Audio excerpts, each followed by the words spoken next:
días, buenas tardes ya casi. Perdón por el retraso en el inicio de esta sesión. Bueno, estoy muy bien rodeada de los autores de estos dos libros de los que vamos a hablar. Que voy a dejar por aquí. Este no sé si... Sí.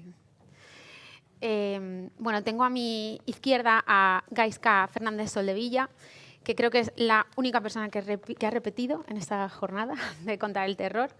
Es licenciado en Historia por la Universidad de Deusto, es doctor en Historia Contemporánea por la UPV y desde 2016 es responsable de archivo, investigación y documentación en el Centro Memorial de las Víctimas del Terrorismo.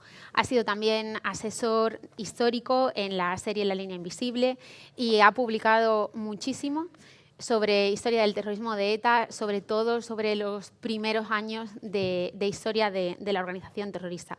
Su último libro, que ha escrito con Ana Escauriaza, que es profesora de esta universidad, es Dinamitas, tuercas y mentiras, y en él se desgrana la historia de uno de esos atentados de ETA sobre los que quizás se pasó en algún momento demasiado por encima y que ellos han investigado a fondo y Gaizka nos va a contar con detalle.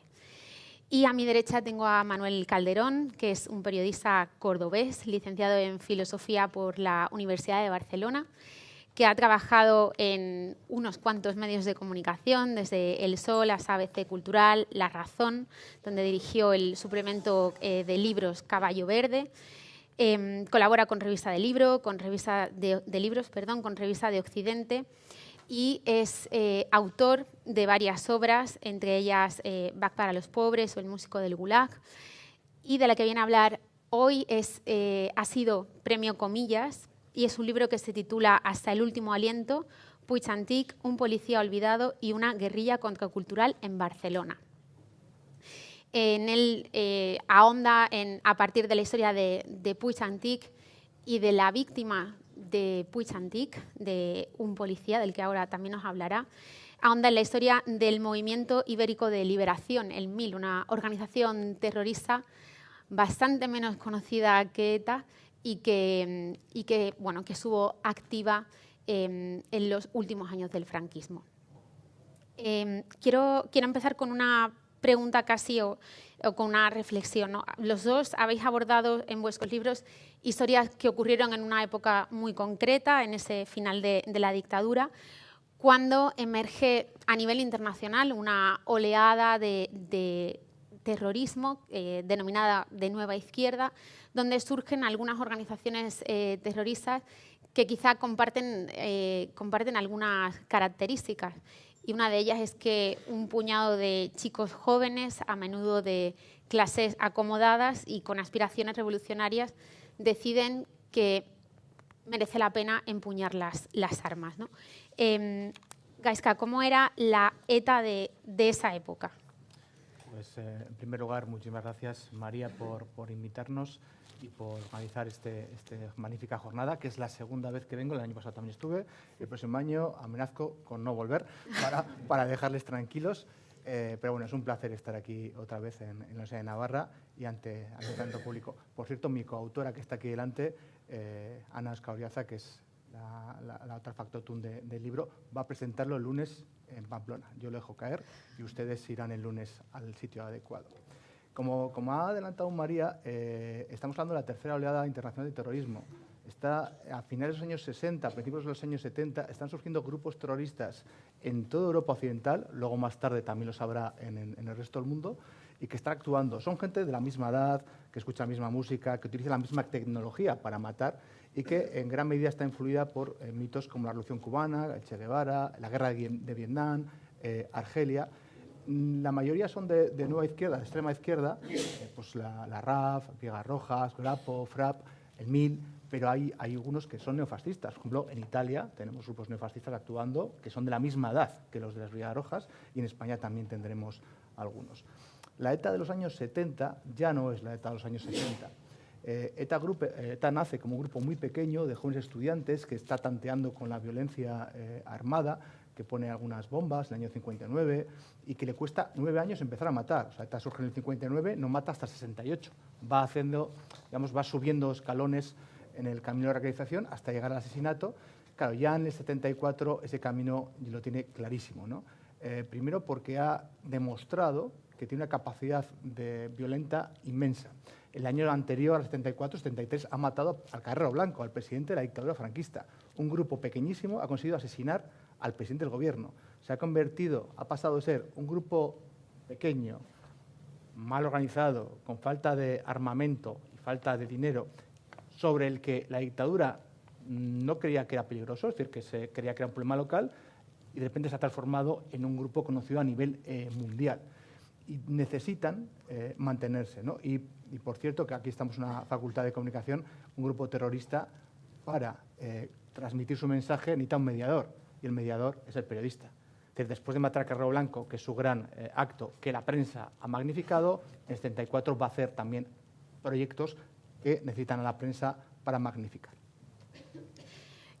Si en ese momento ETA, digamos que se había creado en torno a ETA un aura de organización antifranquista que le había granjeado prestigio tanto dentro como fuera de España, que como tú has dicho había asesinado al presidente del gobierno, ¿por qué decide, y por qué, me refiero también a estratégicamente, por qué decide actuar de la manera en la que actúa en ese atentado de la cafetería Rolando?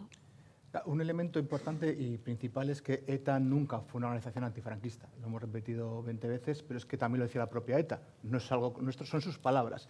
No somos una organización antifranquista.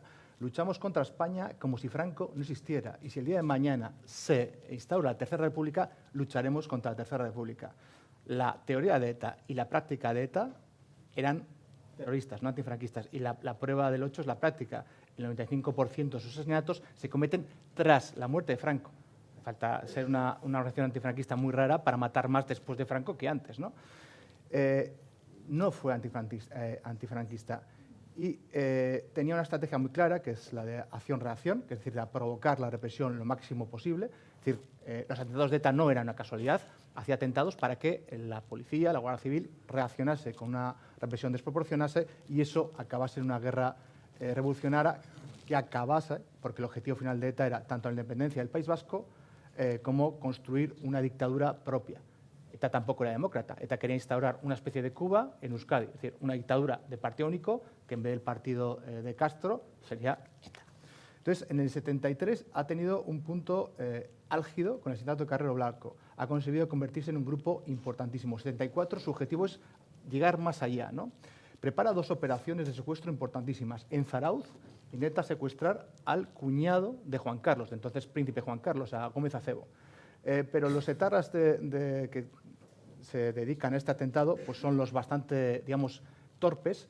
Han alquilado un yate para secuestrar al cuñado de Gómez Acebo y resulta que lo atan mal y el yate se va por el mar. Cuando llega una patrulla de la Guardia Civil, se encuentra un yate con armas, información y, digamos, ese atentado va a ir de mal en peor. Luego otro etarra es detenido por robar coches en Zarauz y, bueno, ese atentado al final se queda en el papel, no se desarrolla. Paralelamente hay otro proyecto en Montecarlo, que es donde solían ir a veranear pues, la familia real, el padre también, don Juan, y hay otro comando que va hasta Niza, alquila un piso, alquila otro yate, tenía una obsesión ETA con los yates, no era muy proletaria en este momento.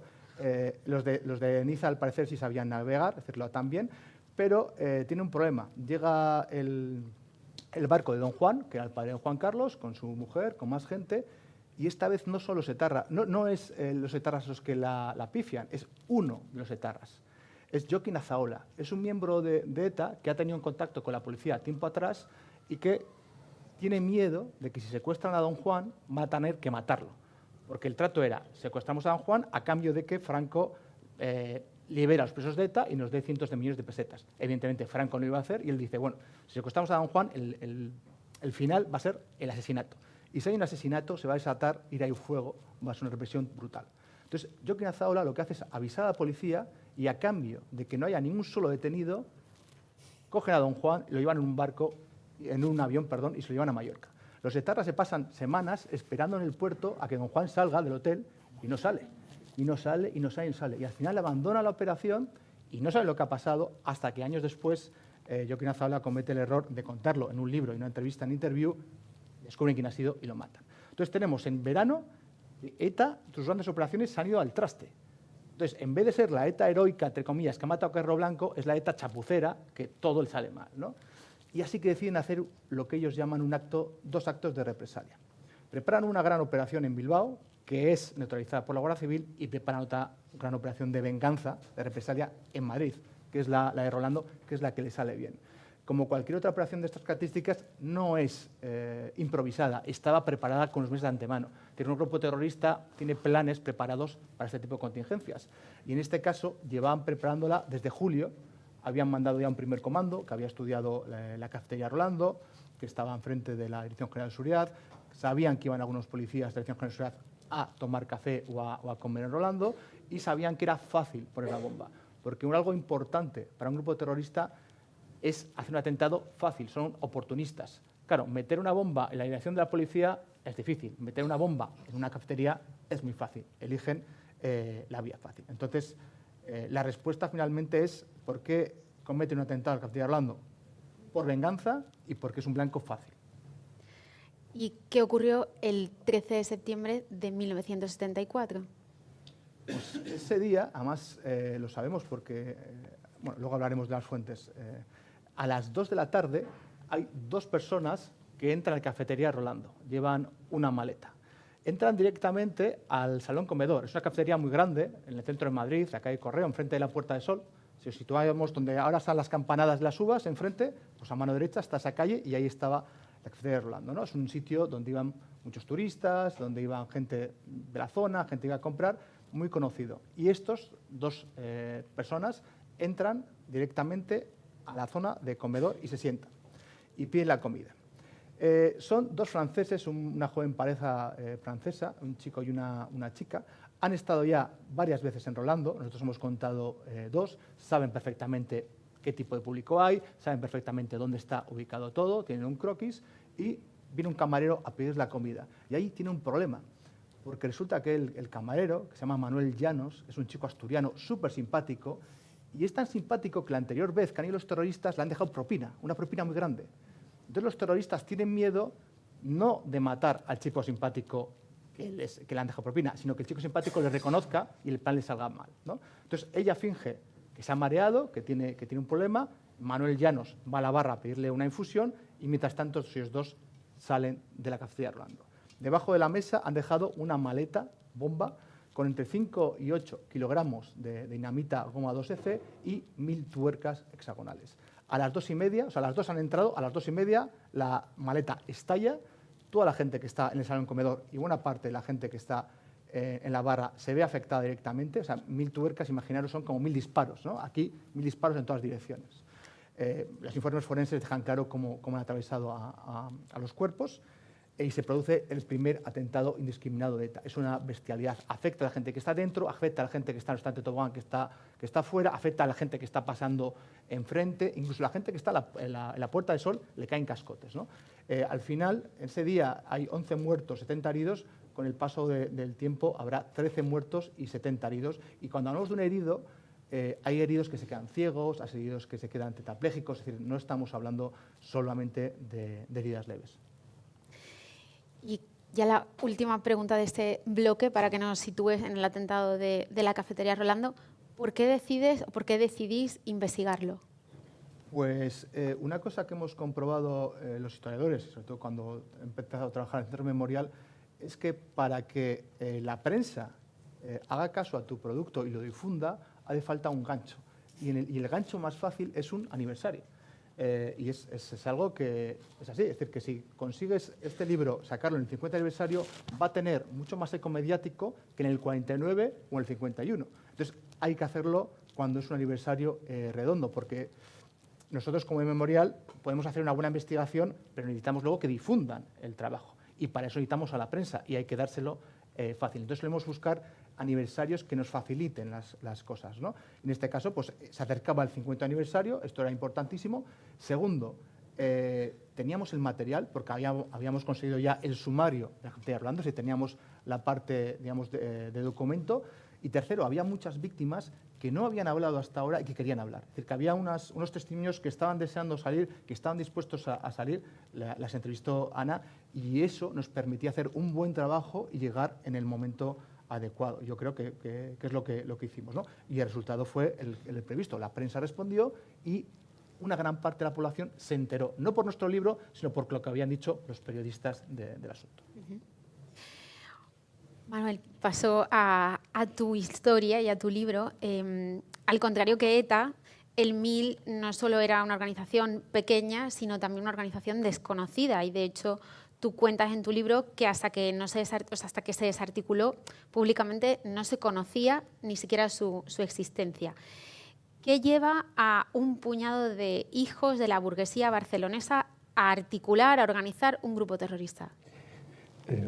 Bueno, buenos días, gracias por vuestra asistencia y bueno, es debido el agradecimiento a María Jiménez por mi invitación a participar en este acto, donde he conocido a personas como Gaizka y he escuchado antes a Luisa Echenique, y la verdad es un placer estar aquí en esta universidad. Efectivamente, o sea, en primer lugar, el MIL no tiene nada que ver con ETA desde la mayoría de puntos de vista. Desde el punto de vista numérico, de conocimiento y de apoyo. El MIL era una organización que parte con 6 personas y que en su final y desarticulación no superó las 12 personas. Las 12 personas. Bueno, luego hay un detalle, es que todos tenían novia y las novias también participaban. Había una división del trabajo, entonces muy de la época. Pero en definitiva eran 12 personas. El MIL es un producto del mayo del 68, sin ninguna duda. Generacionalmente, y luego en lo que supuso la mistificación por la violencia. Eran personas que mitificaban la violencia y, como ha explicado Gaizka, coincide con el surgimiento de algunos grupos armados terroristas en Europa que actuaron con mucho prestigio, fundamentalmente la Baader-Meinhof, donde ellos se veían muy reflejados también estéticamente, porque la Baader-Meinhof, como se vio luego en los juicios, vestían con cazadoras de cuero, parecían estrellas de rock, tenían una actitud, no tiene nada que ver, digamos, con este militante franciscano que vestía con un jersey y ya está, y que miraban de manera absolutamente muy elitista a la policía que le estaba custodiando. El otro grupo son las Brigadas Rojas, que es un grupo que sí que tuvo más notoriedad y sobre todo más apoyo, porque es un núcleo que partía de las fábricas, sobre todo de la Pirelli, de la Fiat, etcétera, etcétera. Y luego, digamos, todos los países tuvieron ese terrorismo que yo defino un poco como pop, ¿no? Es decir, está en Japón el ejército rojo, que participa en secuestros de palestinos, e incluso en Estados Unidos estaba el Frente Simbiótico de Liberación, con la famosa Patricia Hearst, que era la nieta y heredera del imperio Hearst, y que prácticamente eran como la familia Manson, más o menos. Bueno, en ese contexto surge el MIL, y por lo tanto surge también como rechazo a la vieja izquierda. Ellos son la nueva izquierda, es una izquierda antiautoritaria que empieza a descubrir un sistema de vida que era diferente que al militante abnegado, ¿no? Duro, gente comprometida, digamos, eran un poco más, bueno, en fin, más en ese sentido, más irresponsables. Al punto era la nueva izquierda que ellos detestaban a la vieja izquierda y la consideraban como un brazo más del régimen. En sus documentos y en sus textos y en alguna entrevista posterior de algún miembro del MIL, llegaron a referirse a lo que era el Partido Comunista de España en Cataluña, que era el PSUC, el Partido Socialista de Unificación de Cataluña, como policías, es decir, formaban parte del aparato represivo. Obviamente luego, cuando las cosas los detienen, obviamente sí, efectivamente tuvieron muy poco apoyo, porque como en el caso de ETA, ellos tampoco eran antifranquistas, eran fundamentalmente anticapitalistas. En este esquema, en este contexto, perdón, surge el MIL y además con una acentuada diarrea teórica. Es decir, sus textos son realmente indigeribles, es imposible. Es decir, son farragosos, no hay referencia alguna a la realidad social y política de ese momento. O sea, simplemente son textos que se basan absolutamente en consignas y, es decir, que pensaban, claro, su error, ellos estaban muy desconectados de la realidad y su error era creer que la clase trabajadora en España, pero fundamentalmente en el ámbito que ellos se movían, que era Barcelona, estaría dispuesta a dar un paso por la insurrección armada. Es decir, obviamente no se estaban dando cuenta que la realidad era otra. Los hijos de los trabajadores, es una generación en la que me incluyo, que por primera vez fue a la universidad. Esto para mí yo creo que es el cambio más importante que ha habido en España en muchos años, que es ese salto. Que la gente quería, aún y así en pleno franquismo, quería llevar una vida sosegada, a tener un coche, vivir cómodamente. Entonces, claro, ellos tenían ese error de cálculo, provocado por su aislamiento, de que efectivamente la clase trabajadora se iba a echar a la calle, iba a coger las armas y se iba a conquistar el socialismo. Ellos siempre quedó indefinido, ellos, el movimiento ibérico de liberación, siempre se les ha tratado de anarquistas, pero ellos nunca se han definido ni anarquistas, ni libertarios, ni comunistas libertarios. Tienen algo de situacionismo francés, ellos también lo reivindicaban. Ellos, en definitiva, se acaba convirtiendo y constituyendo en un grupo armado que dura un año, operativamente dura un año, pero un año además, por un detalle. El primer atraco real lo hacen en un pueblo de la Cerdaña, de Gerona, en el Pirineo, un sitio idílico, en una caja de ahorros. Y para celebrar ese atraco, un año después, el mismo día, vuelven a atracar la caja de ahorros. La misma. Pero hay que tener en cuenta una cosa. En ese pueblo, los padres de uno de ellos, que eran la familia Solé Sugrañes, el abuelo era el albacea de Gaudí, vive en uno de los edificios más nobles que hay del ensanche barcelonés. Los padres tenían una casa. Ellos eran conocidos. Los dos hermanos, hay un tercero, eran conocidos. Podrían haber dicho, ostras, pero si es Oriol, ¿qué haces aquí? Y pues dame la pasta y tal. Pero en el segundo atraco la cosa les sale mal. Cometen un error, y se pasan un día huyendo, quieren huir a Francia cruzando la frontera a piel y la Guardia Civil los detiene. Y ahí acaba el MIL, luego con unas consecuencias posteriores un mes más.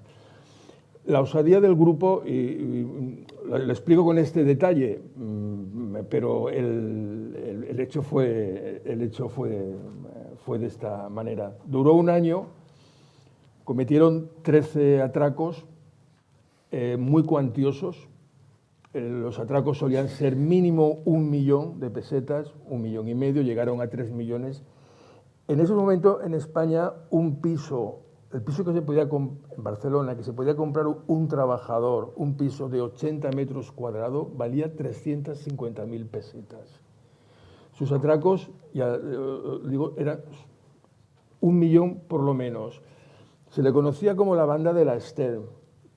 En Barcelona los atracos eran bandas de delincuentes comunes que atracaban urgentemente el dinero y tal, o gente esos días que se dedicaba a llevarse las tapaderas de las alcantarillas para venderlas, ¿no? Es decir, y aparece un grupo que iba muy armado, que iban con ametralladoras, incluso con un CEDME, y cuya actitud era de una insolencia terrible. Eso le fue dando algún periodista con mucho tino, que en el libro detallo, con crónicas muy bien hechas, como siempre la gente de sucesos muy bien hechos, empiezan a describirlos y dice, estos atracadores no son como los nuestros. Dice, parecen educados y estudiantes.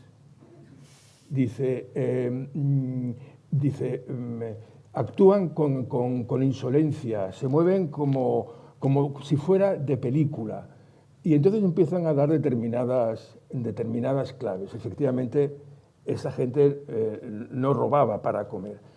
El Mill entonces lo que hace es, su objetivo era robar dinero para dárselo a las organizaciones obreras y mantener sus luchas. Bueno, de ese dinero no llegó ni una peseta a estas organizaciones, y cuando pudieron hacerlo, estas organizaciones las rechazaron.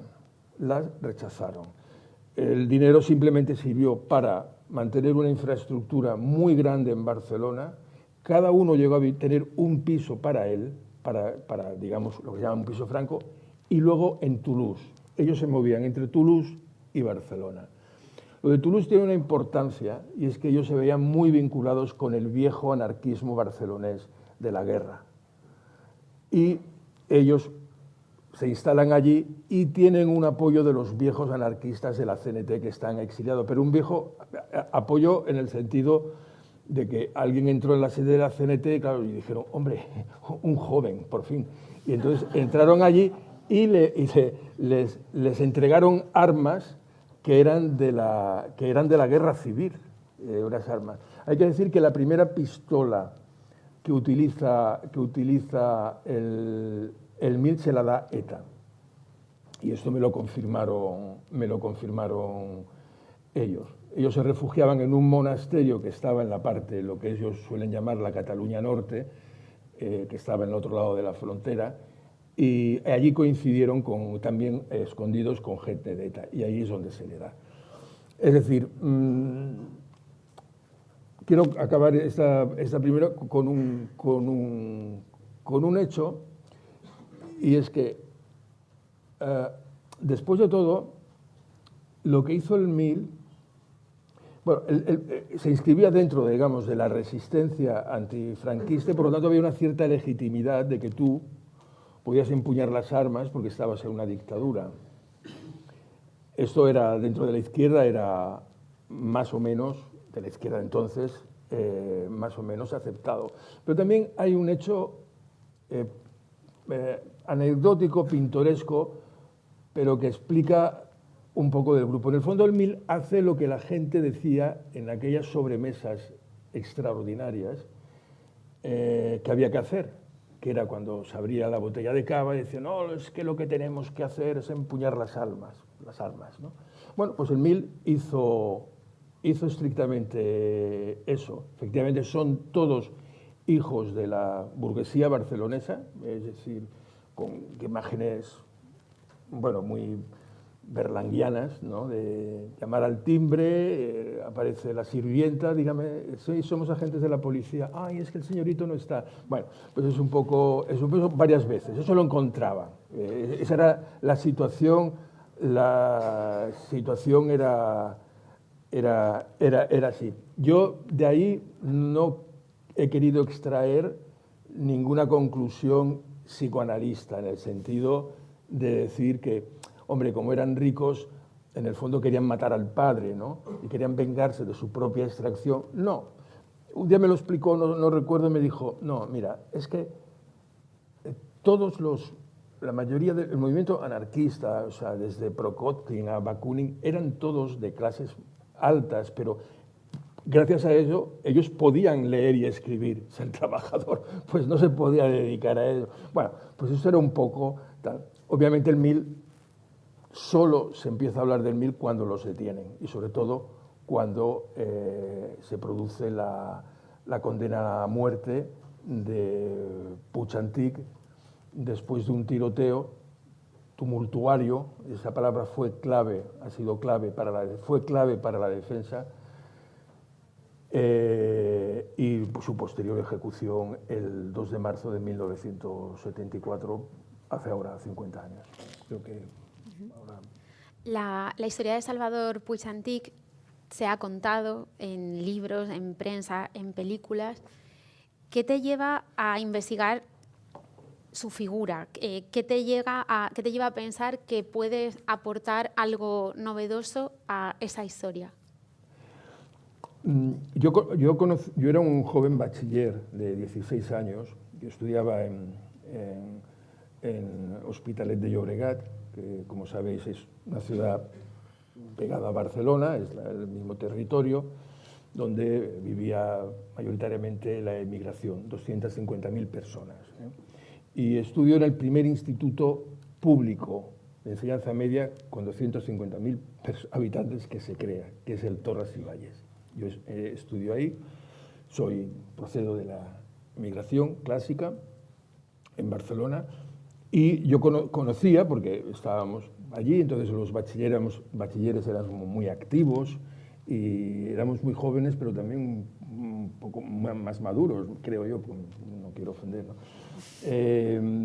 Y entonces conocía, sí, y lo viví todo aquello, fue un tema, bueno, fuimos educados, de repente dices, bueno, pena de muerte, yo he podido vivir la de Puig Antich y luego un año después, el 25 o 27 de septiembre del 75, los 4 fusilamientos que fueron los últimos ejecutados. Es una generación que más o menos pues ya te habías acostumbrado al tema de las penas de muerte. Bueno, el tiempo fue pasando, pasó, y hubo un momento en el que a raíz fundamentalmente de todo lo que es la ley de la memoria histórica, no por ella misma, sino por el surgimiento de esta revisión, yo empecé a notar cómo la figura de Puig Antich entraba dentro del ámbito casi del religioso, casi de mitificación de un personaje.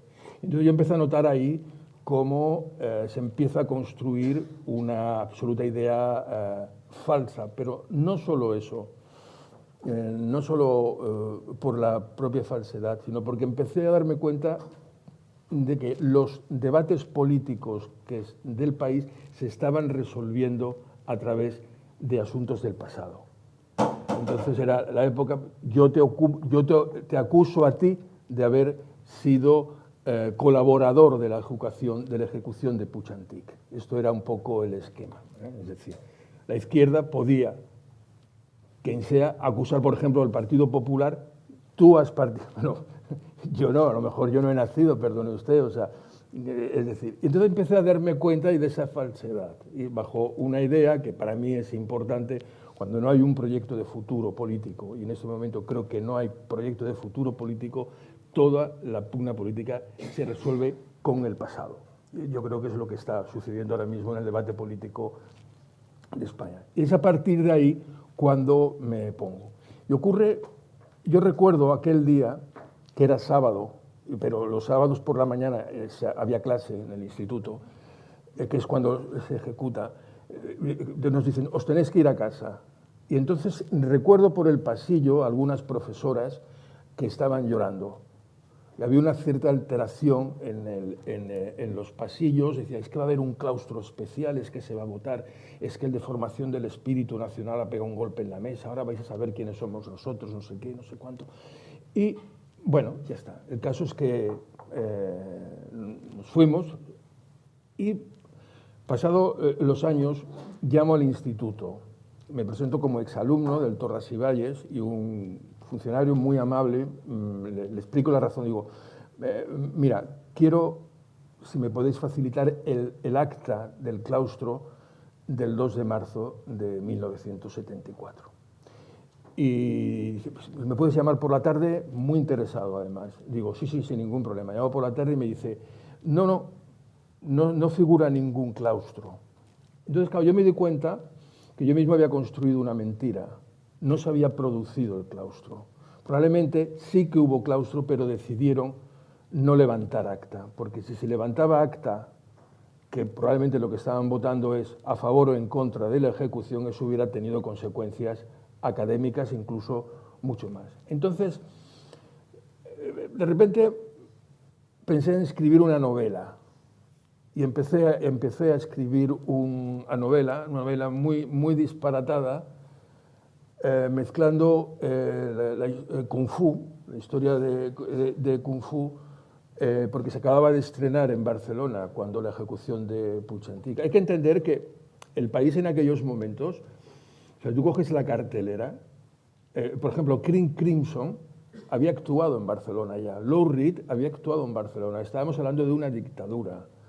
Es decir, Barcelona era un ecosistema, y mi tesis es que el MIL solo podía surgir en Barcelona con todos los respetos, simplemente porque había sabido, por un lado, tener la permisibilidad de una parte de la burguesía. Estos chicos vienen de familias catalanistas, del catolicismo digamos, enraigado en Cataluña, que prácticamente casi constituye una propia iglesia, con centros espirituales, Poblet, no digamos Montserrat, el Canigó, una estructura espiritual muy fuerte. Vaya, en lo que quería decir... Sí, ese ecosistema de Barcelona en el que era el único propicio para que el MIL hubiera surgido. Sí, bueno, es que... Estaba hablando de que empezó a escribir una novela. Ah, sí, entonces empecé a escribir una novela porque a mi editor no le gustó la idea, me dijo, no, tienes que escribir, eso lo tienes que escribir de manera, digamos, una investigación. Un relato. Digo, tienes razón, y cambié. Por una razón. Yo me basaba, había un chico del instituto que era muy seguidor de Kung Fu. Y entonces estaba absolutamente abducido por Kung Fu. Y por Bruce Lee. Fundamentalmente por Bruce Lee. Estaba todo el día en el patio pegándose golpes con los chancos aquellos. Y entonces hay un personaje basado en la idea de vamos a saltar los muros. La cárcel, los muros eran estos y tú estabas aquí. Allí estaba la garita de la Guardia Civil allí. Y entonces en el 68 se decía, rompamos los muros.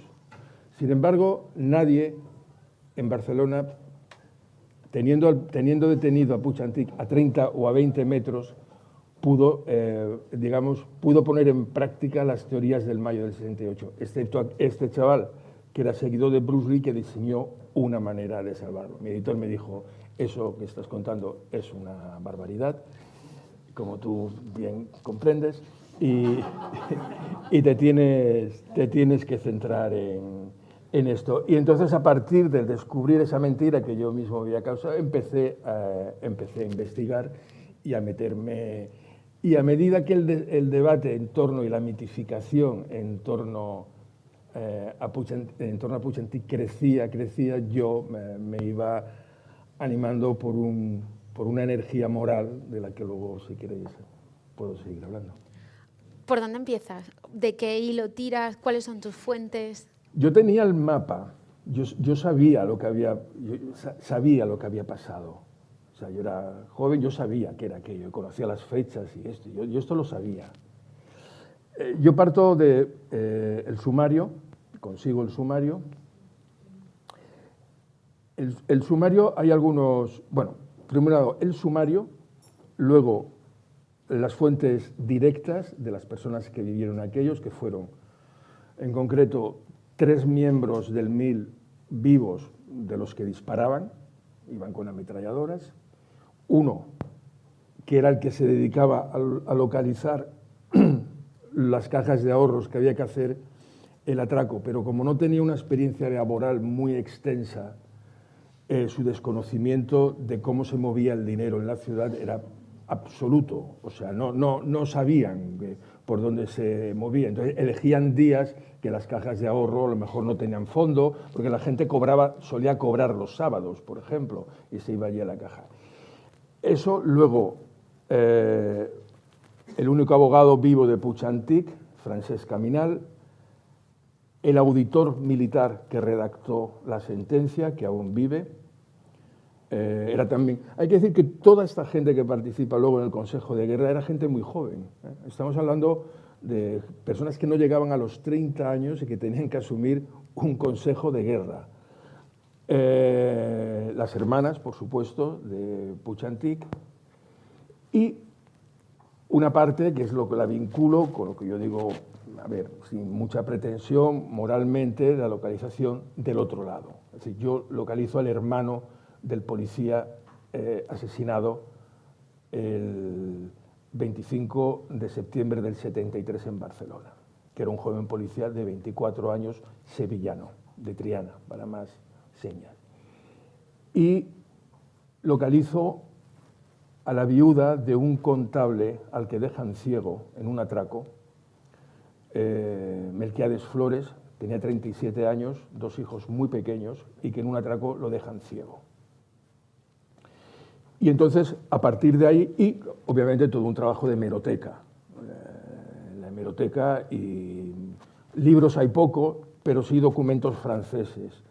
Y entonces, uno de los del MIL me dice, el sumario es cierto. Dice, aunque el sumario esté hecho por la policía franquista, la redacción fue civil, lo que pasa es que luego pasa a la jurisprudencia militar. Dice, el sumario es cierto, es decir, lo que cuenta ahí es cierto. Pero yo cuando veía en el sumario alguna cosa que me parecía disparatada, yo les llamaba. Fui estableciendo con ellos, sobre todo con 2, el tercero, por decirlo finamente, era un hombre, digamos, de un acusado de instinto asesino. O sea, era una persona muy difícil de tratar, era francés, se llamaba Jean-Marc Rougen, y con el que luego básicamente nos íbamos mandando correos. Una persona que luego estuvo 28 años en Francia, detenido, fundador de Acción Directa, y por haber asesinado al director general de la Renault.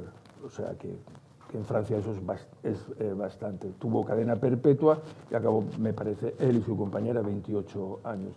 Yo quise establecer con ellos una confianza, es decir, no romper ese vínculo, y cuando tenía una duda con el sumario les llamaba, y entonces ellos me confirmaban, y a veces me añadían más. No, es que esto fue así.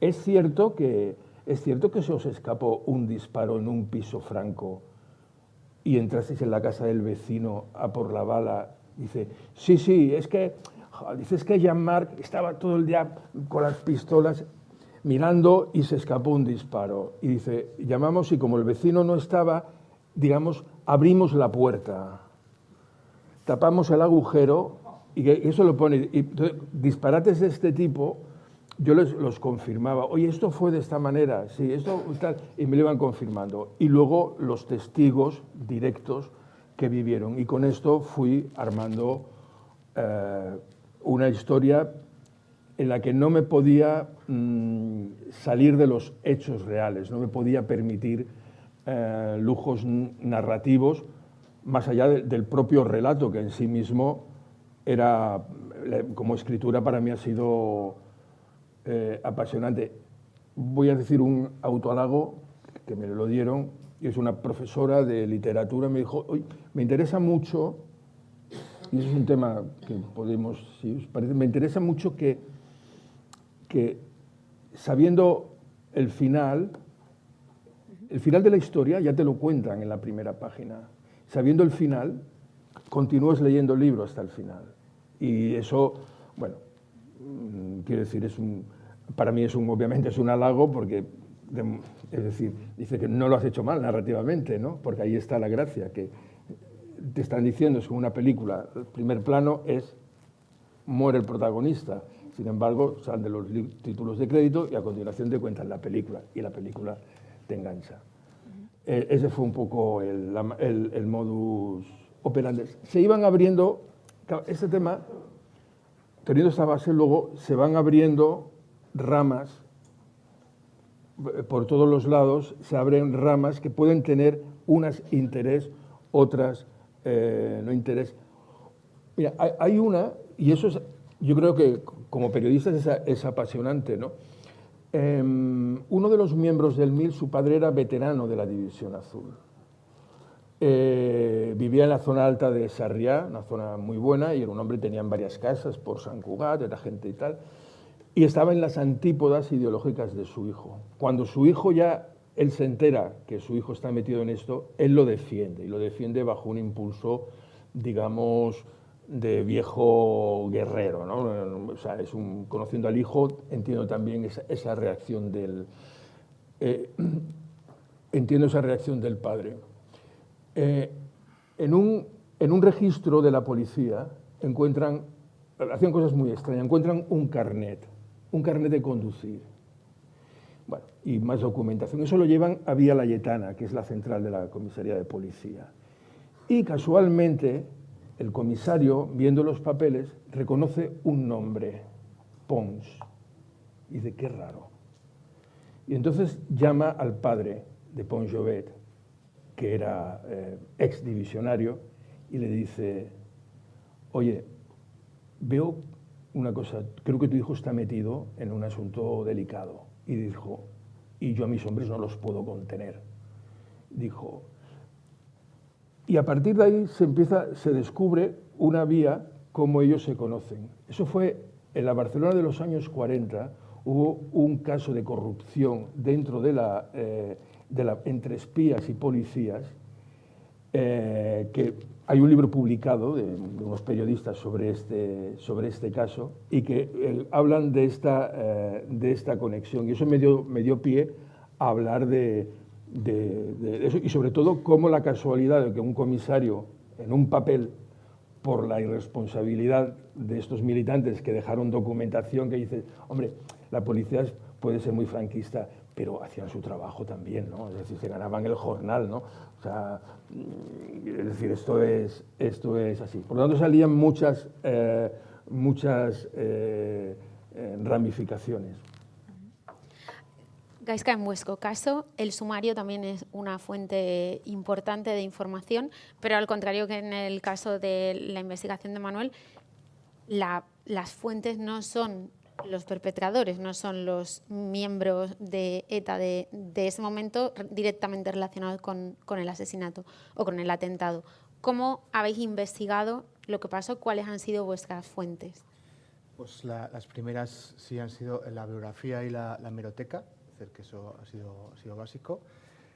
Luego las entrevistas, y aquí hicimos una cosa, en vez de hacerlas poco a poco, fuimos a un plató en Madrid con Abel García Roure, creador de Año Invisible, que además la habéis traído aquí, y estuvimos 3 o 4 días entrevistándoles, ¿no?, a las víctimas y familias de las víctimas, aquellos que quisieron aparecer, porque el Ministerio de Interior nos hizo un primer puente con las víctimas, les contó lo que íbamos a hacer, nos dio las direcciones, Ana les estuvo llamando, explicando, y hubo algunas que quisieron aparecer, otras que lo negaron, y luego había víctimas que no estaban localizables y que Ana hizo un trabajo pues bueno, fantástico de localizarlas, a veces llamando a ayuntamientos de pueblos pequeños, haciendo un tipo de investigación que nos permitió, por ejemplo, encontrar a Pedro Chicote, que es un policía que llevaba solo 2 semanas trabajando y que rescata a 15 personas en Rolando, que era una persona que durante 50 años estaba prácticamente perdida, no había vuelto a salir, y lo encontramos, ¿no? Entonces, esas entrevistas fueron una cosa importante.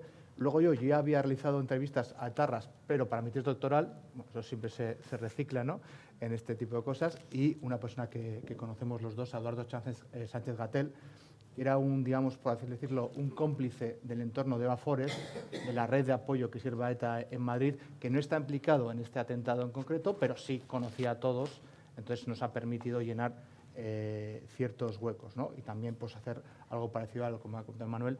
A veces en el sumario hay cosas que no comprendes, pues puedes llamarle, oye, ¿esto qué significa, no? Pues cosas tan tontas como que Eduardo nos contaba que habían ido los etarras a ver una película al cine tal tarde, entonces con ese dato podías cuadrar con las entradas que aparecían en el sumario y saber el nombre de la película, ¿no? Fueron a ver Harry el Sucio, creo que era, que lo buscamos y lo encontramos.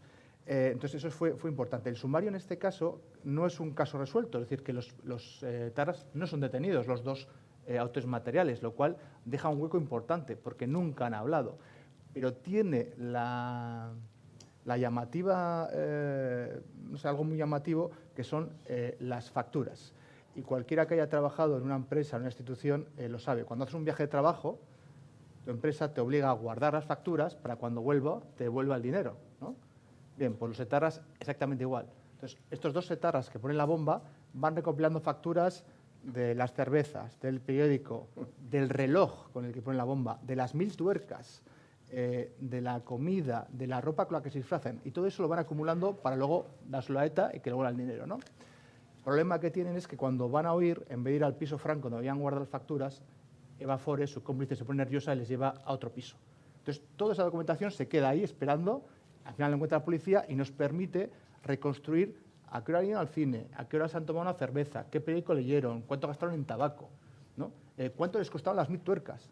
Creo que eran 300, bueno, no, cuando ya está puesto 50 francos, creo que eran. Es decir, que te permite reconstruir toda su historia, casi hora tras hora, los días que estuvieron en Madrid, ¿no? Y esto es fantástico como narrador, ¿no? Porque tienes mucha información. Además, teníamos la documentación de la propia ETA, que es importante tenerla porque te permite contrastar lo que dice el sumario, que son las pruebas, los testimonios de los testigos, el interrogatorio a los acusados, informes forenses, informes de balística, pero bueno, en la documentación de ETA ahí ves las diferencias, ¿no? Por ejemplo, tal día como hoy, casualidad, de hace 50 años, pero el 17 de octubre del 74, ETA saca el comunicado, que yo creo que es el mayor ejercicio de cinismo que ha hecho en su historia, en el que dice que el atentado lo han hecho núcleos ultrafascistas. Es decir, ETA, que ha puesto una bomba, ha matado a 13 personas, tal día como hoy hace 50 años, dice no hemos sido nosotros, han sido la extrema derecha. Una mentira, por cierto, que duró 44 años hasta que ETA la asumió en 2018. Entonces, por ejemplo, esa documentación, lo que rodea a ese comunicado, las peleas que tienen en ETA para asumirlo o no, yo creo que es importante. Otra documentación importantísima fue a nivel internacional, porque con este atentado te das cuenta de que, claro, hay atentados indiscriminados parecidos en todo el mundo. Entonces, a la vez que ETA está poniendo bombas en bares, está Carlos el Chacal tirando granadas en París. Están los neofascistas en Italia poniendo bombas en trenes. Y está el IRA provisional poniendo bombas en bares de Londres y Birmingham. Está haciendo lo mismo.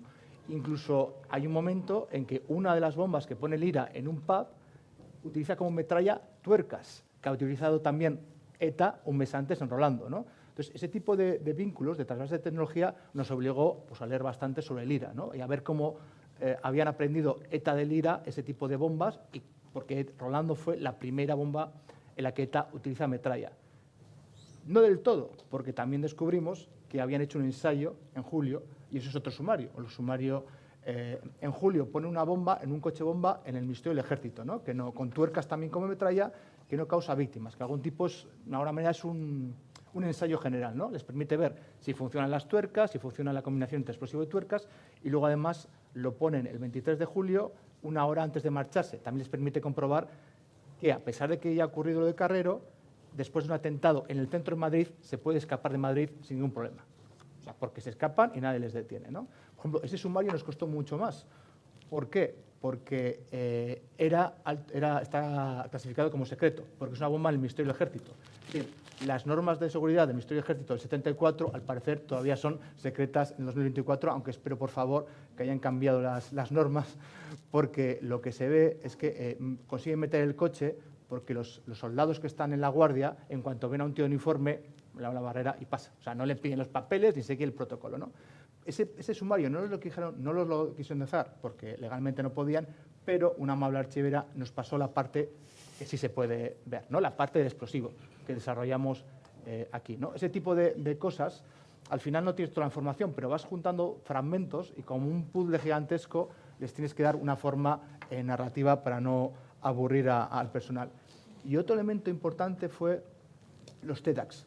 Claro, esto es un atentado con bomba. Ni Ana ni yo somos especialistas en armamento ni en bombas. Yo no he hecho ni la mili, por suerte, entonces no sabría más que el cañón va hacia adelante, no sé nada más. Entonces, a la hora de hablar sobre una bomba, necesitas información técnica de verdad. Y en nuestro caso la tuvimos. Tuvimos tanto un TEDx jubilado de la policía como otro de la Guardia Civil que está en activo, que viendo la fotografía, el material, las tuercas, nos permiten explicar cosas que si no, no hubiéramos explicar. Un ejemplo tonto. La de Rolando es una bomba de relojería, ¿no? Todo el mundo ha visto dinamita con un reloj. Claro, lo que no hemos dado cuenta es que una bomba de relojería, como mucho, puede estar 60 minutos puesta, porque cuando el reloj toca el cable, explota. Claro, y 60 minutos tampoco, porque estás tocando. Si no eres un terrorista suicida, tendrás que poner 40 minutos o 30. Entonces, realmente una bomba de relojería es algo que no puedes dejar tanto tiempo como crees, ¿no? Y que requiere una tecnología bastante avanzada. Ese tipo de cosas que no teníamos ni idea nos explica un TEDx o por qué las tuercas son tan importantes y nos permite pues bueno, desarrollar la historia con rigor.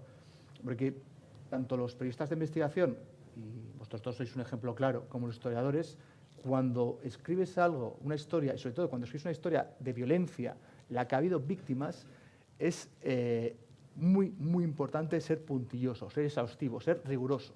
Si descubres que ha sido así, tienes que estar muy seguro, tener fuentes de que ha sido así. Y si no sabes lo que ha pasado, dices, no sé lo que ha pasado, no sé qué ha pasado en este hueco.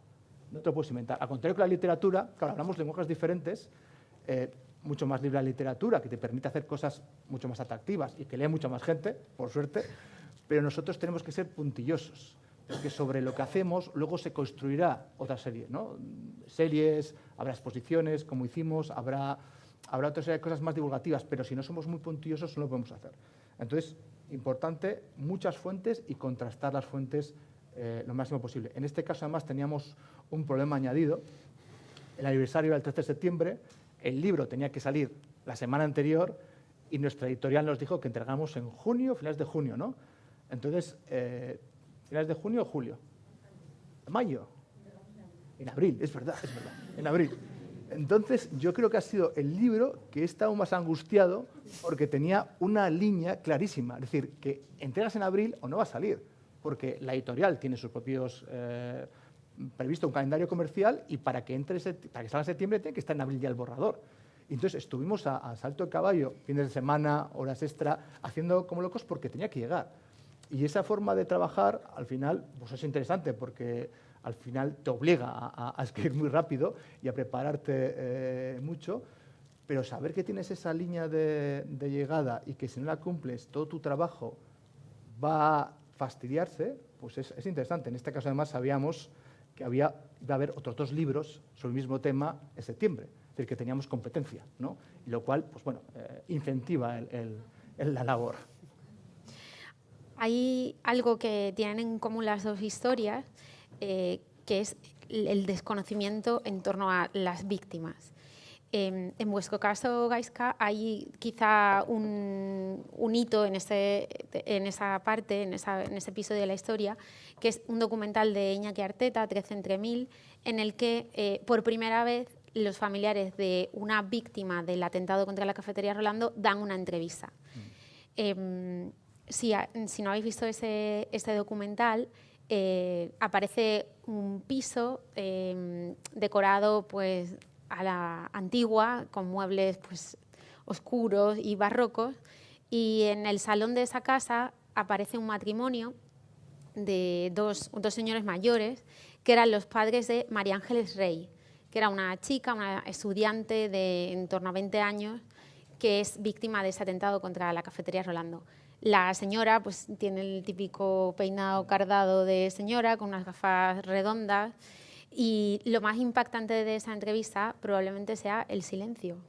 Hay una parte en la que hablábamos antes con Luisa de esto, en la que Iñaki Arteta refleja el dolor de esos padres que solo tenían esa hija, con una imagen de los dos callados, hablando de la tristeza en la que se había convertido su vida. ¿Qué sabemos de esas víctimas? ¿Cómo ha sido su vida después? Y hay una parte de esa entrevista que Ana la suele repetir, que es cuando le preguntan, ¿alguna vez les ha entrevistado a alguien? Y os dicen no. Es decir, la mayor masacre de ETA hasta Hipercor y nadie les había entrevistado. Lo cual dice mucho de nosotros como sociedad, de los periodistas de esa época también, porque el protagonista, si veis la prensa de la época, el protagonista es el etarra, no es la víctima. O sea, la víctima aparece el día que le matan y adiós. El verdadero protagonista es el etarra. Y también de los historiadores, que también hicimos lo mismo, es decir, que los libros se focalizaban en los terroristas y nunca aparecían las víctimas, ¿no? Aparecían como personajes secundarios de cartón piedra, ¿no? Que parecen que dan un poco de vistosidad al decorado, pero el protagonista absoluto es el etarra. Él es el etarra, ¿no? La figura romántica, el tío que se juega la vida, que hace cosas, los otros no cuentan. El caso de estos padres yo creo que es paradigmático de todas las víctimas del tráfico de Orlando, pero todas las víctimas del terrorismo en general de las primeras décadas, ¿no? Tu tesis yo creo que lo deja clarísimo. Las víctimas del terrorismo durante las primeras décadas eran olvidadísimas, o sea, no importaban en absoluto. Ni a la administración pública, que no las amparaba, no había ley, no había iniciaciones, no había psicólogos. Es una cosa curiosa, por ejemplo, cuando les preguntábamos a las víctimas qué echaban de menos, muchos dijeron psicólogos, que alguien me preguntara qué tal estoy. No importaba. Policías heridos que les dicen, oye, mañana a trabajar ya, y además en el mismo sitio. Oye, que no, y dicen, no tengo traje uniforme porque en el hospital me lo han cortado. Ah, pues es tu problema, cómprate otro. O sea, ese tipo de frialdad de la administración, que hasta los años finales de los 90 era brutal con las víctimas, queda claramente reflejada. La prensa lo mismo, historiadores lo mismo. Una cosa muy bonita en este trabajo es que les preguntamos lo mismo, ¿no?, a las víctimas. ¿Os ha entrevistado a alguien? Y muchas de ellas nadie les había tocado, jamás les habían hecho caso. Nadie nos ha entrevistado, nadie nos ha preguntado. Nadie nos ha preguntado cómo estamos, cómo ha sido nuestra vida posterior, ¿no? Y te das cuenta de que han tenido un vacío ahí, pero que en parte es creado por el resto, sociedad e instituciones, ¿no? Hay de todo tipo, hay gente heridos que luego pues, una sordera o algo así que han seguido seguir adelante con sus propios traumas, pero claro, hay casos específicos de niños pequeños que en ese momento que pierden a un padre o pierden a los dos padres, porque hay dos niños gallegos que pierden a los dos padres, porque en Rolando mueren dos matrimonios y se pasan, uno de ellos tenía 4 meses, 20 años creyendo que sus padres eran sus abuelos. Y llega un momento que se entera que sus abuelos no son sus padres, que sus padres los han matado. ¿No? Esa vida de pasarte toda la vida así con mentiras es brutal, ¿no? Además, está el añadido de que te ha mentido. Te ha dicho que ha sido la ultraderecha y que mucha gente a tu alrededor te dice que a tu padre ha matado la ultraderecha. Y resulta que luego, además, en 2018 dice eso. Y más que los autores materiales de la bomba están en Francia, sí han tenido familia, han tenido hijos, han tenido nietos, han tenido cargos importantes, han vivido una vida feliz, han vivido la vida que tú podías haber tenido y que ellos te han hurtado. Pero es que no solo han hecho eso, es que no han tenido ni la decencia de pedir perdón o explicar nada. Hay una frase de Patria que me encanta, de Fernando Aramburu, dice, se requiere más valor pedir perdón que apretar un gatillo o accionar una bomba, ¿no?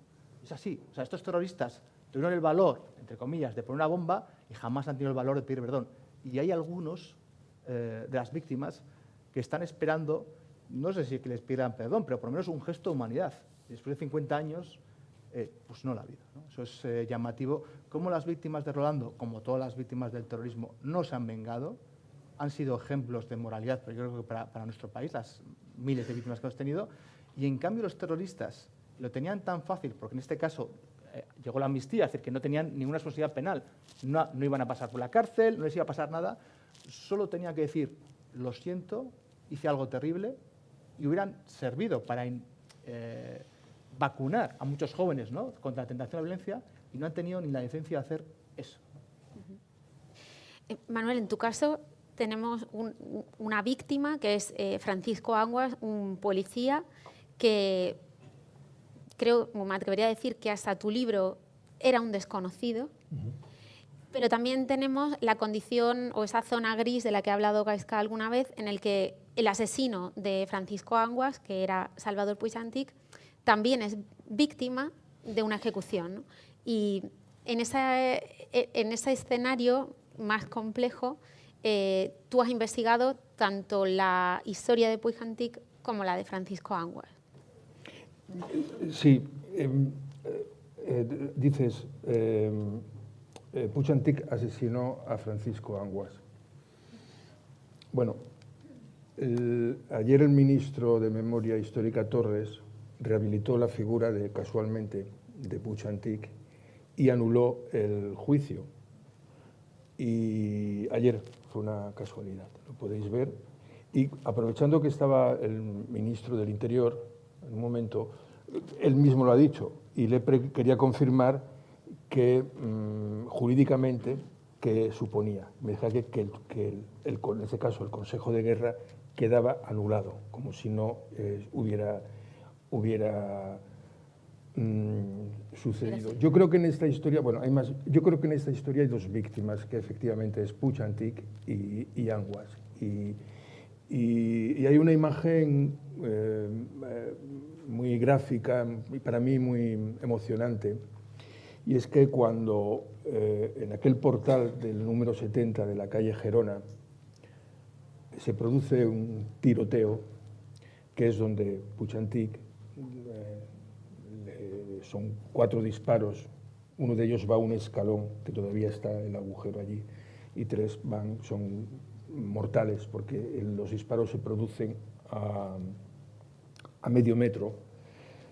Luego un policía repele y le pega 2 disparos a Puig-Antich, uno en el hombro y otro en la boca, que le dan el paladar y no llega a entrar dentro. Luego un cirujano que participó, que era residente del hospital clínico, me dijo, ante la incredulidad de la policía, diciendo, su compañero ha muerto, y el otro dice, no, el otro no ha muerto, pero ¿cómo no? Si lo hemos visto. Dice, no, dice, es que el hueso del paladar es el más duro que hay. Y la bala entraba de manera oblicua, en definitiva, se salvó. Los 2 fueron trasladados en una furgoneta que entonces se estilaba mucho, que era la Seata. Era de una lavandería. La policía le pidió a la persona que la conducía, por favor, tenemos que llevar a estos 2 heridos al clínico. Los pusieron sobre las bolsas de ropa, iba uno al lado del otro. Uno de los policías que participó, con el que he hablado, se llama Luis Algar, lo puedo decir porque lo he publicado, que era el más joven, tenía entonces 21 años, dice, yo le daba la mano a mi compañero, que estaba agonizando. Dice, y Puig-Antich yo creía que estaba muerto. La escena de los 2 siendo trasladado explica bastante el absurdo de lo que supuso todo aquello. Puig-Antich lo condenan a muerte después del juicio. El Consejo de Guerra pasa a la jurisdicción militar. El juicio se celebra el 8 de enero del 74 en la capitanía, en el gobierno militar de Barcelona. El 20 de diciembre ETA mata a Carrero. Puig-Antich le dice a sus abogados y a sus hermanas, ETA m'ha matat, ETA me ha matado. Corroborado por sus hermanas y por el abogado que vive. Él fue consciente que el asesinato de Carrero Blanco a él le iba a costar la pena de muerte. No le cabía ninguna duda. Todas las partes del juicio, incluido el auditor militar, que es dentro del tribunal el único jurídico que hay, porque es el único jurídico, era consciente también de que aquello entraba en otra dimensión absoluta.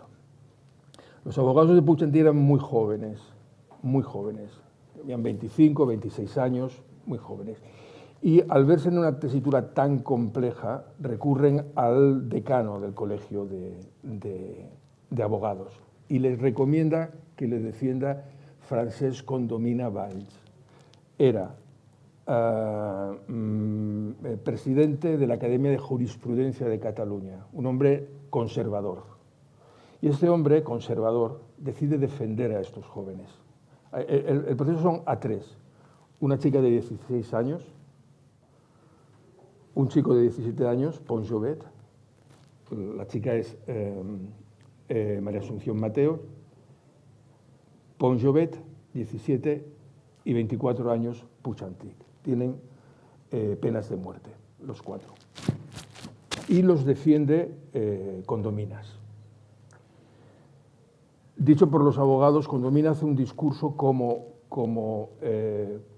por su calidad. Él cree que su calidad jurídica iba a merecer la atención del tribunal. El gran argumento que pone encima de la mesa es Puig-Antich no quiso matar al policía, fue en un acto tumultuario. Y es ahí donde, pero estaba todo resuelto. Si se maneja, y ahí sí que manejé la hemeroteca, Franco nunca daba discursos en la Pascua Militar, pero ese año sí dio un discurso en la Pascua Militar.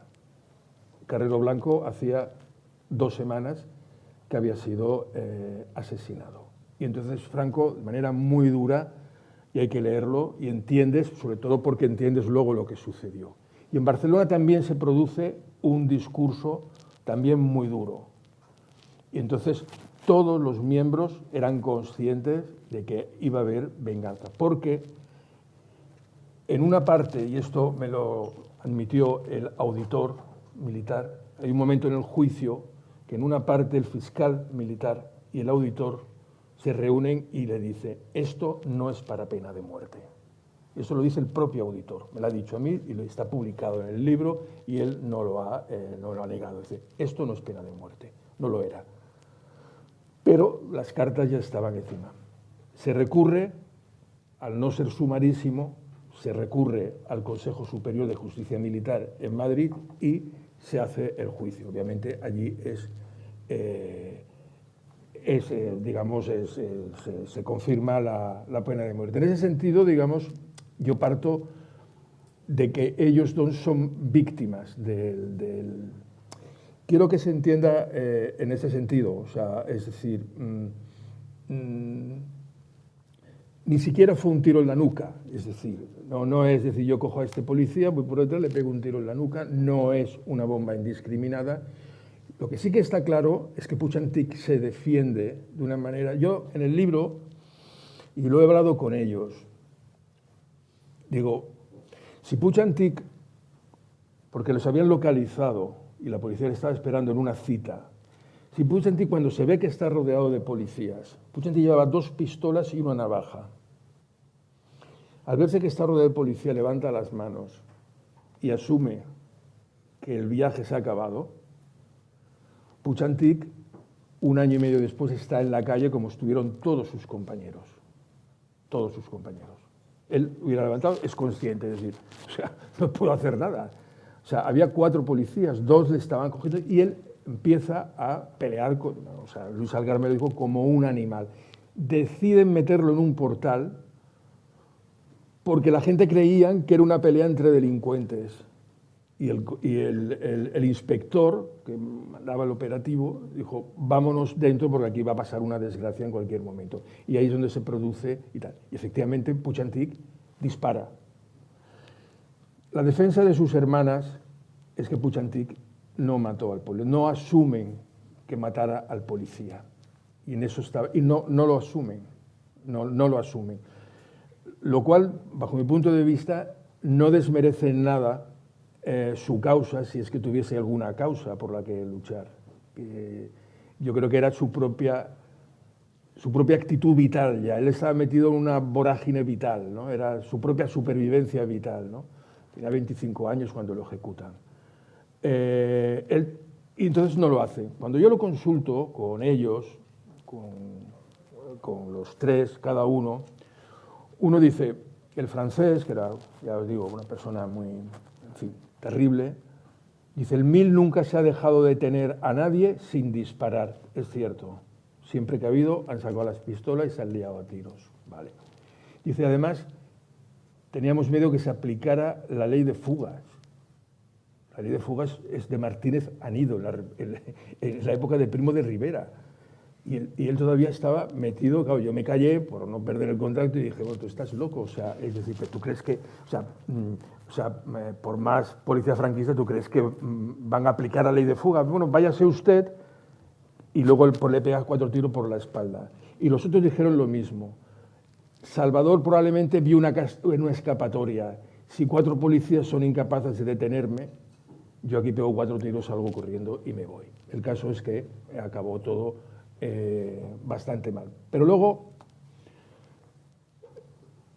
como va creciendo la mitificación en torno a Puig Antich, es cuando localizo al hermano del policía, de Francisco Anguas. Vive en Sevilla, ellos son de una familia humilde, su padre era guardia civil telegrafista en la Torre Norte de la Plaza España de Sevilla, Y el padre era un telegrafista, por cierto, el que funda Radio Taxi luego en Sevilla, porque era un gran aficionado.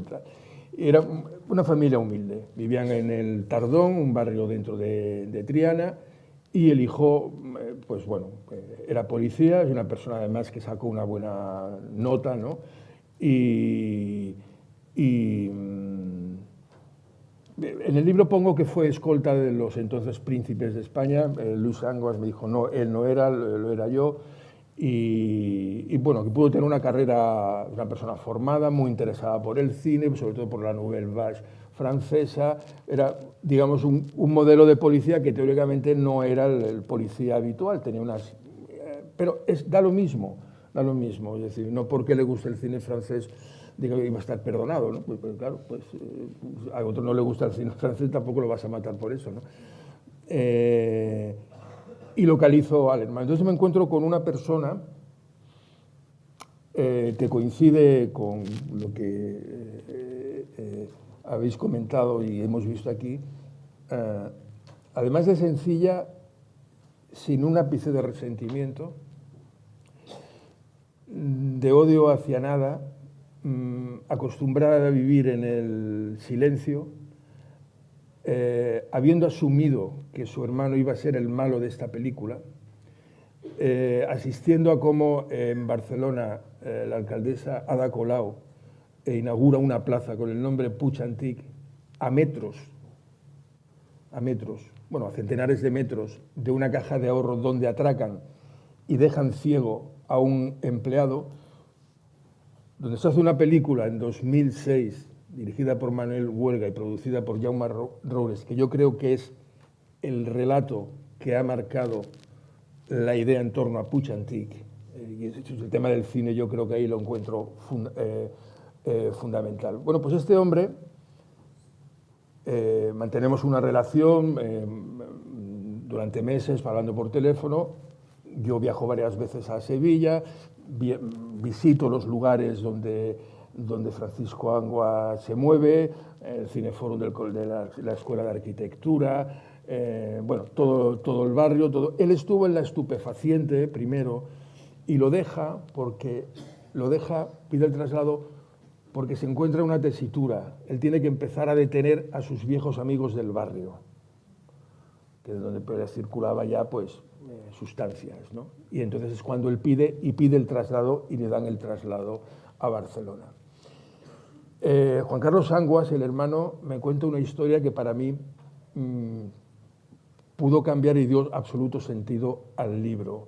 Pero en esto quiero comentar una cosa, y es que la madre de Anguas se suicida, se tira por la ventana. La madre del policía se tira por la ventana. Ellos se cambian de piso y se van a una calle llamada José Laguillo, muy cerca de Santa Justa, de la esta. Y desde uno se instala allí. Cuando el hijo lo matan, bueno, hay unas circunstancias personales, estaban pintando la casa allí en el Tardón y de repente viene una comitiva de la policía con un comisario al frente y le dicen, su hijo lo han matado. Bueno, el hermano me cuenta todo cómo fue aquello. Al padre le da un derrame cerebral, luego le da un segundo y el hombre estaba ya prácticamente. Y cuando ya toda la familia está más o menos, como dicen los andaluzes, empendolada, cuando ya todos esto, la madre no se recuperó nunca, estuvo siempre con tratamiento psiquiátrico, se tira por la ventana. Bueno, esto es así. Lo cuenta. Yo, claro, con este relato ya pensé, ya está el libro. Pero claro, me dio algo en el sentido de ¿dónde vas apropiándote de una confesión tan íntima y tan verdadera como es una madre que no soporta que a su hijo lo hayan matado y nadie? Solamente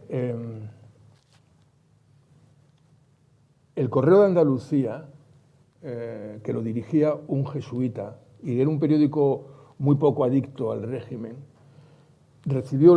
un día fue a casa de la madre, cuando a Puig Antic ya lo iban a ejecutar. Y la madre le dice, y Juan Carlos estaba presente, es mi testimonio el que yo puedo poner, me dijo, no, yo no quiero que me ejecuten a ese chico. Yo soy una mujer, soy cristiana, soy católica, yo no quiero que ejecuten no quiero que ejecuten, pero no quiero que lo utilicéis aquí. Yo mismo me di cuenta de decir, yo eso no quiero que sea el punto final, yo no me quiero apropiar de esa historia. Se contó ahí. Y luego hubo otra, que es ese hombre que se quedó ciego. Yo tenía la dirección porque sale en el sumario. Me fui allí, en Barcelona, en la zona ahora está muy bien, muy arreglada, era más sencilla, más humilde, y voy preguntando, digo, qué raro que nadie aquí conozca a un señor que se ha quedado ciego. Hasta que un hombre me dice, no, es que ya no vivía ahí, vive, y me da la dirección. Y entonces una vecina dice, está ingresado en un hospital. En definitiva, acabo localizando a su mujer, que por cierto se llama María Jiménez, pero con G. Localizo a la mujer, me dice, Mercedes ha muerto hace un mes. Y entonces la mujer me dice, una mujer que es exactamente lo mismo, o sea, tranquila, pero sin el menor resentimiento hacia nada, instalada en un olvido permanente, me dice, qué extraño que 50 años después alguien venga a preguntarnos cómo nos ha ido la vida. Claro, yo me quedé exactamente lo mismo, ¿no? Me dio una sensación como de vergüenza. Dice, claro, tú estás aquí porque vas a escribir un libro, ¿verdad? Y a partir de ahí establecimos una relación, me contó cómo les ha ido la vida, etcétera, etcétera, y ya está. Esas dos personas, y lo digo al final del libro, sin la aparición de estas dos personas no hubiera tenido... A mí me acusaron de revisionista, unas acusaciones de esto, me acusaron de revisionista, bueno, pues revisionista. Y respondí diciendo que si revisionismo quería decir sacar a la luz a dos personas cuyas vidas habían quedado absolutamente destrozadas. Y este era el motor. Todo hay que decir que efectivamente yo rechazo todo lo que es el revisionismo histórico, no me interesa para nada. Bueno, como seguro que compartís, nos podríamos quedar hablando con Manuel y con Gaiska bastante más rato, pero quiero que coman antes de ir a ver la película, antes de ir a ver La Infiltrada, que empieza a las 2 en el auditorio del museo. Así que disculpad porque no haya preguntas, lo dejamos aquí. Muchísimas gracias a los dos, ha sido interesantísimo. Muchas gracias.